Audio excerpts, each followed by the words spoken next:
സംസ്ഥാനത്ത് യുവാക്കൾക്കിടയിലെ പുതിയ HIV ബാധയിൽ ആശങ്കാജനകമായ വർധനയെന്ന് report.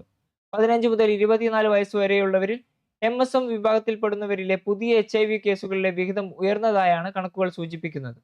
സുരക്ഷിതമല്ലാത്ത ലൈംഗിക ബന്ധവും ബോധവൽക്കരണത്തിന്റെ കുറവും പ്രധാന കാരണങ്ങളായി ചൂണ്ടിക്കാണിക്കപ്പെടുന്നു. സംസ്ഥാനത്ത് യുവാക്കൾക്കിടയിലെ HIV വ്യാപനം സംബന്ധിച്ച് ആശങ്ക ഉയരുന്നു. 15നും 24നും ഇടയിൽ പ്രായമുള്ളവരിൽ MSM വിഭാഗത്തിൽപ്പെട്ടവരിലെ പുതിയ HIV കേസുകളുടെ എണ്ണം വർദ്ധിച്ചതായാണ് റിപ്പോർട്ട്. 2025-26 സാമ്പത്തിക വർഷത്തിൽ റിപ്പോർട്ട് ചെയ്ത പുതിയ HIV കേസുകളിൽ 29% MSM വിഭാഗത്തിൽപ്പെട്ടവരായിരുന്നെങ്കിൽ 2026 സാമ്പത്തിക വർഷത്തിലെ ആദ്യ 3 മാസങ്ങളിൽ ഇത് 31%-ആയി ഉയർന്നതായാണ് കണക്കുകൾ. സോഷ്യൽ മീഡിയ പ്ലാറ്റ്ഫോമുകളും ഡേറ്റിംഗ് ആപ്പുകളും വഴി പരിചയപ്പെടുന്നവരുമായി സുരക്ഷിതമല്ലാത്ത ലൈംഗിക ബന്ധത്തിൽ ഏർപ്പെടുന്നത് യുവാക്കൾക്കിടയിലെ HIV വ്യാപനത്തിന് കാരണമാകുന്ന ഘടകങ്ങളിലൊന്നായി ചൂണ്ടിക്കാട്ടപ്പെടുന്നു. എന്നാൽ ലൈംഗിക ആഭിമുഖ്യമോ സ്വവർഗബന്ധമോ സ്വതവേ HIV പകരാനുള്ള കാരണമല്ല. സുരക്ഷിതമല്ലാത്ത ലൈംഗിക ബന്ധം ഉൾപ്പെടെയുള്ള അപകട സാധ്യതയുള്ള സാഹചര്യങ്ങളാണ് പ്രധാന കാരണം. HIV പ്രതിരോധത്തിനായി സുരക്ഷിതമായ ലൈംഗിക ബന്ധം, കൃത്യമായ പരിശോധന, ബോധവൽക്കരണം, ആവശ്യമായ ആരോഗ്യ സേവനങ്ങളുടെ ലഭ്യത എന്നിവ ശക്തിപ്പെടുത്തേണ്ടതിന്റെ ആവശ്യകതയും വിദഗ്ധർ ചൂണ്ടിക്കാണിക്കുന്നു.